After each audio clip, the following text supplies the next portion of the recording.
আজকে মুই চলেছি সৌদি আরব রিয়াদ আজিজিয়া মার্কেট, ছাগলের মার্কেটে। দেখেন ছাগল ধরে ধরে মাপ দিতে আছি। আমরা সবাই দেখেন এই যে যেটা জাগাইতেছে এটা কত কিছু ওজন হইবে, আপনারা কমেন্টে জানাইবেন। লগে মগে আরো ভাই বেড়াদার আছে, ওই যে দেখেন আরো গানাম, দুম্বা, ছাগল সবগুলাই আছে এই না, বুঝলেন? এই যে হেক্টরে তৈরি তৈরি গোসল করায় না, দেন নোংরা বানাই রাখছে।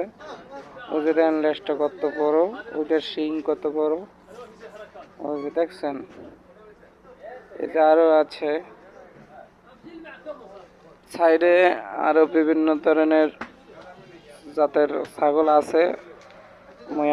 এখন মোরা জেহেন্দা ভিডিওটা কেন, এই যে দেখেন এগুলো ইন্ডিয়ার ছাগল, আর এটা হচ্ছে যাইয়া ওইটার ছোটটা। এই মোরা একটা চয়েস করবো, মগর লাগে ওই ভাই বেড়াতে আছে, হ্যাঁ জাগাইতে আছে। ওই যে দেখেন জাগাইয়া পিঠ মাপ দিতে আছে। এই যে সিরাজ ভাই, রাজু ভাই, হেরা মাপ দিতে আছে। এখন এটা আর কি সবাই ওই যে দেখেন গেটটিটা তৈরি হয়ে গেছে। হ্যাঁ ওইখান থেকে নিয়ে আসবে, আর এটা মোরা লই যাম। এটা 600 টাকা দাম, বাংলা টাকা রিয়াল 600 টাকা। এই যে নতুন ভিডিও।